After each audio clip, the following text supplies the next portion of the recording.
우리 함께 찬송하겠습니다. 찬송가 292장입니다. 찬송가 292장 주 없이 살 수 없네. 우리 함께 찬송합니다. 주 없이 살 수 없네 죄인의 구주여 그 귀한 보배 피로 날 구속하소서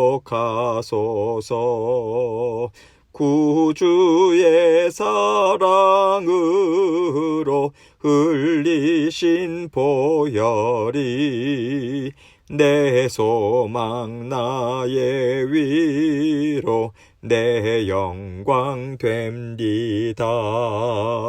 주 없이 살 수 없네 나 혼자 못 서리 힘없고 부족하며 지혜도 없도다.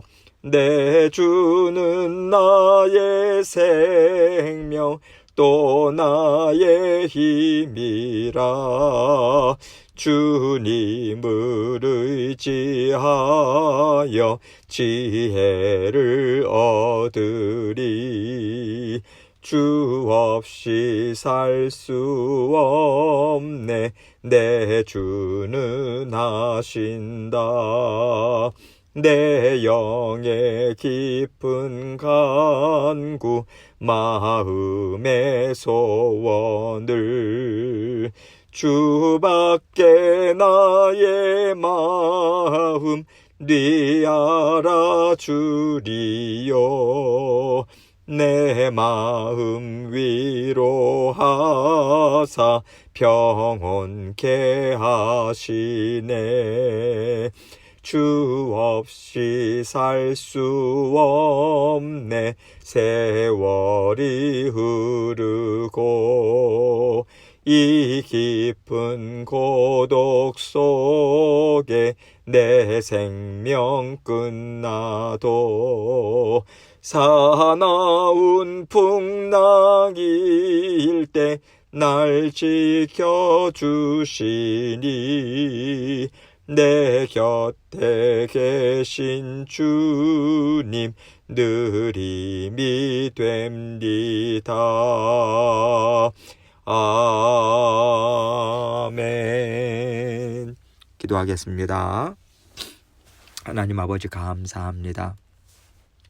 우리 주님께서 새날 주셨는데 아버지 하나님의 자녀들 더욱더 주님의 말씀으로 또 기도하는 심령으로 아버지 하나님과 함께 힘있게 오늘도 살아갈 수 있도록 하나님 모든 것을 또 주장해 주옵소서.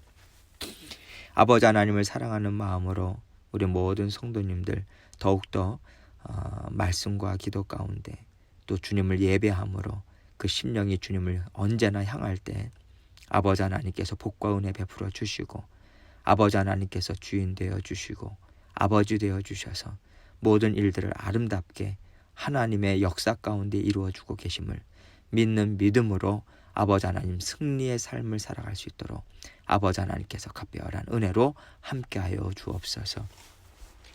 육신의 건강도 책임져 주시고 자녀들의 학업도 하나님께서 친히 돌보아 주시며 아버지 하는 모든 일들 다 주님께 내어 맡기고 하나님의 역사하심을 기대하는 마음으로 살아가는 저희 모두가 될 수 있도록 은총 베풀어 주옵소서. 오늘도 아버지 하나님의 은혜를 기대합니다. 말씀을 통해서 하나님의 음성을 듣게 하시고 오늘도 말씀을 통해서 승리하는 삶을 살 수 있도록 도와주옵소서. 감사합니다. 예수님 이름으로 기도합니다. 아멘. 하나님 말씀 열왕기상 20장 38절로 43절입니다. 열왕기상 20장 38절로 43절 제가 읽습니다.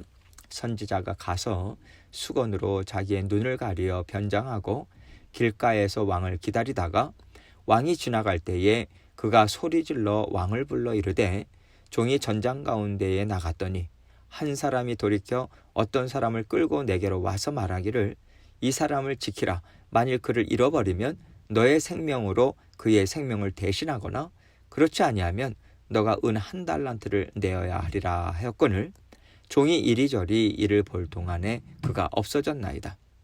이스라엘 왕이 그에게 이르되 너가 스스로 결정하였으니 그대로 당하여야 하리라. 그가 급히 자기의 눈을 가린 수건을 벗으니 이스라엘 왕이 그는 선지자 중에 한 사람인 줄을 알아본지라. 그가 왕께 아뢰되 여호와의 말씀이 내가 멸하기로 작정한 사람을 너의 손으로 놓았은즉 너의 목숨은 그의 목숨을 대신하고 너의 백성은 그의 백성을 대신하리라 하셨나이다. 이스라엘 왕이 근심하고 답답하여 그의 왕궁으로 돌아가려고 사마리아에 이르니라. 아멘. 하나님께서요, 아합 왕에게 왕으로서 받아 누릴 가장 큰 복을 베풀어 주셨습니다. 고대 시대에 왕에게 가장 좋은 일이 뭐겠어요? 강대국과의 전쟁에서 대승을 거둔 것처럼 업적에 남을 일도 없는 것이고요. 국력이 강해지는 일이 없는 거죠. 그런데 하나님께서 어떤 방법을 통해서 그 일을 베풀어 주셨나요? 선지자를 통해서 지혜를 들려주신 거죠. 하나님께서는 하나님의 자녀든 악한 자든 하나님을 미워하는 자든지 간에 먼저 말씀으로 하나님이 하실 일을 가르쳐 주십니다. 그리고 하나님의 자녀들은요, 그 말씀이 이루어질 것을 믿고 하나님이 이 일을 하시는구나 받아들이고요, 하나님을 의지하고 하나님께 감사와 영광을 올려드려요. 이것이 하나님의 자녀들의 삶인 거죠. 그런데 하나님을 대적하는 심령들은요, 하나님이 주신 음성을 어떻게 받아들이냐면 자기에게 이익이 되는 대로 이용하는 것으로 그칩니다. 하나님은 말씀하신 대로 일을 이루어 주시는 하나님이시고, 하나님은 참으로 지혜로운 분이시고 나를 도와주시는 분이구나, 이렇게 하나님을 알아가는 자리까지 가지 않아요. 단지 자신의 뜻을 이루고 자신에게 이익이 되는 일로 받아먹으면 그것으로 끝나는 것이 하나님의 자녀들이 아닌 사람들의 삶에 분명하게 나타나고 있습니다. 그러면 이것이 하나님의 자녀들이 아닌 사람들에게만 나타나는 현상인가? 우리가 이것을 생각해 볼 필요가 있어요. 하나님의 자녀들이요, 날마다 하나님의 음성을 듣습니다. 우리 안에서 성령께서 계속 말씀하고 계시고요, 하나님의 말씀을 우리는 읽고 듣고 묵상하고 또 하나님 앞에 은혜를 구하는 기도의 자리로 날마다 나아가고 있잖아요. 이 얘기는 하나님의 지혜와 음성을 들려주시는 일이 하나님의 자녀들에게 끊임없이 일어나고 있다는 얘기인 거죠. 그렇다면 우리는 모든 일에서 또 모든 순간순간에 하나님이 지금 일하시고 계시다, 하나님이 이루시고 계시다, 하나님이 이 일도 주장하고 계시지, 이렇게 받아들이면서 살아가고 있는가, 이것을 한번 점검해 볼 필요가 있는 거죠. 하나님의 음성을 들었음에도 불구하고 때로는 우리가 어떤 일만큼은요, 하나님의 다스리심을 인정하지 못하고 두려워 떨고 있는 일은 없는가, 이것을 살펴봐야죠. 하나님의 방법을 믿을 수 있을까? 그 방법보다는 이렇게 하는 게 더 안전할 텐데, 이렇게 때로는 우리가 하나님이 하시는 방법보다 내가 생각하는 방법, 내가 생각하는 지혜를 더 지혜롭게 여기고 있지는 않는가? 오늘 말씀을 통해서 우리에게 이런 것은 없는지 한번 살펴보면 좋을 것 같습니다. 하나님께서 선지자를 통해서 아합 왕에게 말씀을 주려고 하시는데, 아합 왕이 하나님의 말씀을 제대로 이해할 수 있는 사람이 아니잖아요. 그러니까 하나님이 말씀하시고자 하시는 바가 무엇인가 분명하게 깨달을 수 있도록 하나님은 한 가지 예를 들고 지금 들어서 말씀하시는 거죠. 38절입니다. 선지자가 가서 수건으로 자기의 눈을 가리어 변장하고 길가에서 왕을 기다리다가, 오늘 보면 앞부분을 보면 선지자가 전쟁에 나가서 많은 어려움을 겪은 사람처럼 보이게 하려고요, 동료 선지자에게 자기를 상하게 치도록 요구를 하지 않습니까? 그래서 그 동료 선지자가 그만큼 또 때려요. 이 때리고 그렇게 상처를 입은 상태에서 선지자라고 하는 것을 알지 못하도록 변장을 한 후에 지금 왕을 기다리고 있는 거예요. 39절입니다. 왕이 지나갈 때에 그가 소리질러 왕을 불러 이르되 종이 전장 가운데에 나갔더니 한 사람이 돌이켜 어떤 사람을 끌고 내게로 와서 말하기를 이 사람을 지키라. 만일 그를 잃어버리면 너의 생명으로 그의 생명을 대신하거나 그렇지 아니하면 너가 그 은 1달란트를 내어야 하리라 하였거늘.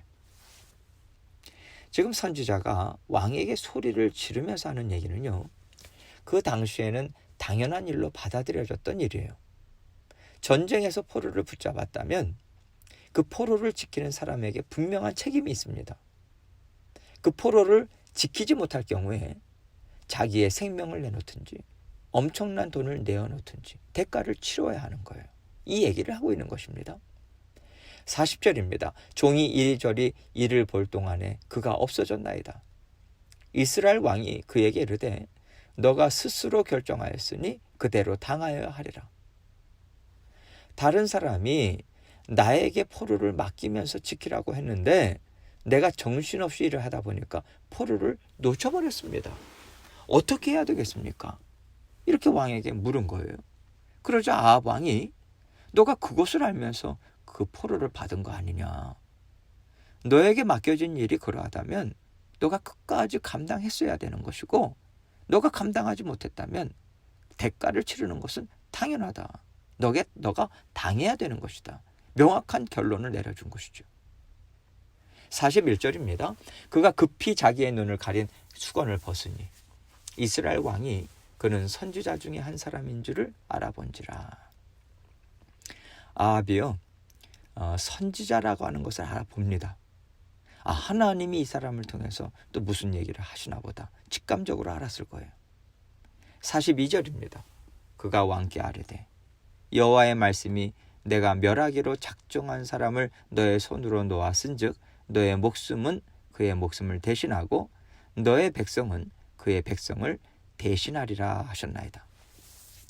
이게 무슨 말이냐면 하나님이 아합 왕에게 아람 왕이 다시 쳐들어올 것이다. 그러니 준비해라. 이 말씀을 하신 것은요, 나는 너가 아람 왕을 이기게 할 거다. 그러니 그와 그 나라를 멸해라. 이 말씀 아니겠어요?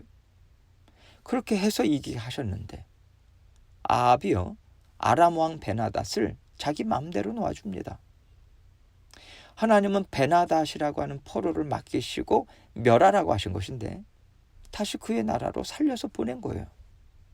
그래서 하나님께서는 그렇다면 너가 베나닷의 목숨을 대신 갚아야 하는 것이고 베나닷의 백성들을 너에게 맡겼는데 너가 다 돌려보냈으니 이스라엘 백성들이 그 백성들의 생명을 대신해야 된다. 하나님은 명확한 결론을 내려주신 거예요. 하나님께서 아합과 이스라엘 백성들에게 은혜를 베풀어 주셨습니다. 하나님의 살아계심과 주인 되심을 보여주신 거죠. 그럼에도 불구하고 그들은 하나님의 주인됨을 인정하지 않고요, 자기들 스스로 결정했어요. 자기들 스스로 좋은 방법을 선택했다는 것입니다. 그 나라를 멸하고 그 나라를 다스릴 생각을 하지 않고 오히려 그들과 친분을 맺어서 그 나라의 힘을 빌어서 살아가고자 결정했다라고 하는 거죠. 하나님께서는요, 나는 전쟁에 능한 창조주 하나님이시다. 너희를 지켜줄 하나님임을 너희는 믿고 나만 의지하고 나와 함께 이스라엘 나라를 힘있게 이렇게 세우자. 이것을 주시고자 한 것인데 아합 왕과 이스라엘 백성들은 하나님을 의지하기를 저버린 거죠. 아합 왕 혼자 이 큰 일을 이루었다기보다는 그 대신들이나 신하들이나 의논을 했겠죠. 오히려 그들은 그 아람이라고 하는 큰 나라를 의지하고자 선택하고 결정했다는 것입니다. 다시 말해서 세상을 의지했다. 세상의 논리를 받아들였다. 이거죠. 이것을 통해서 하나님이 우리에게 주시고자 하시는 음성이 무엇이겠습니까? 우리가 세상을 살아가면서 하나님만이 나의 주인이시다. 이 담대한 믿음이 날마다 우리에게 있는가? 이것을 살펴보라는 거 아니겠어요? 하나님만이 나의 주인이시라고 하는 믿음으로 살아갈 때 때로는 사람들이 볼 때요, 저런 결정은 너무 무모하지 않나? 그것보다는 어려운 일을 당할 때 도움을 받을 수 있도록 안전장치를 마련해 놓는 것이 더 지혜로운 것이 아닌가, 이렇게 여겨질 때가 우리에게도 있어요. 그럴 때 하나님께서는 내가 너의 인생을 책임진다, 내가 너의 인생의 주인이고 내가 모든 일을 다스린다는 것을 전폭적으로 믿고 나만 의지하라, 이것을 우리에게 요구하실 때가 있어요.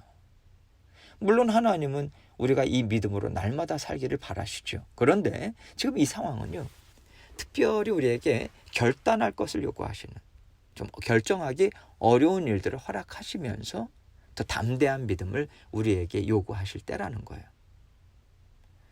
지금 아합 왕이 한 것이요, 사실 세상 사람들의 시각에서는 그렇게 지혜롭지 못한 처지는 아닙니다.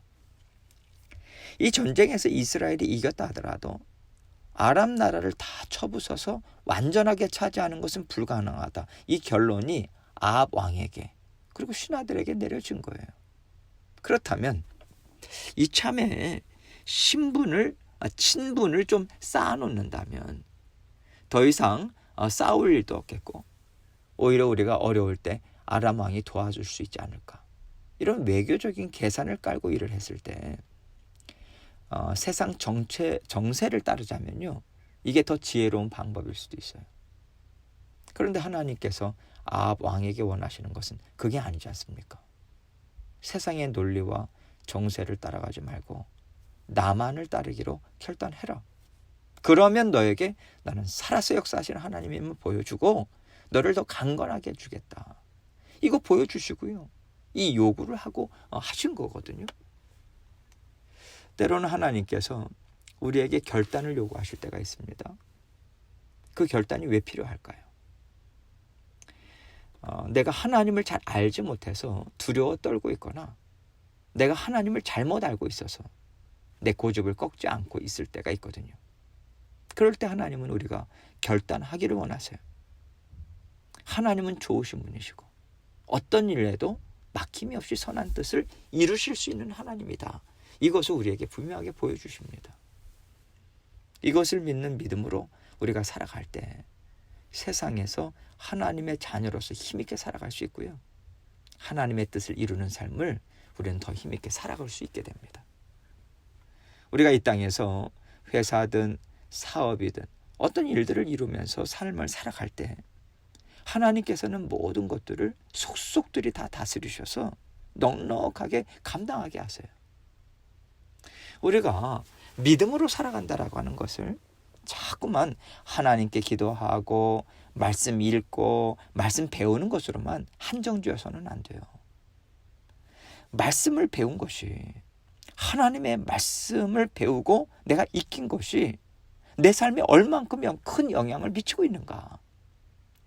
내가 하나님 앞에 부르짖고 기도한 자리에서 정말 하나님을 갈망하고 하나님의 도우심을 바라는 심령이 내 삶의 현장에서는 얼만큼 힘을 발휘하고 있는가. 여러분, 이것을 우리가 생각하고 하나님께서 깨우쳐 주신 말씀을 실천하고 살아계심을 체험하고자 애쓰는 것이 영적인 삶을 힘있게 살아갈 수 있는 방법입니다.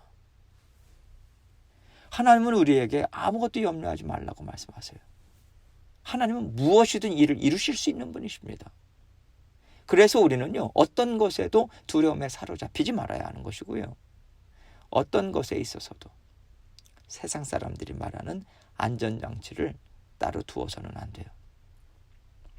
위험을 무릅쓰고라도 하나님 한 분만으로 살겠습니다, 이 결단을 하고 세상이 말하는 안전장치를 예수 그리스도의 이름으로 치워버릴 때 우리는 더 하나님께 가까이 나갈 수 있고 하나님의 살아계심을 더 깊이 맛보아할 수 있습니다.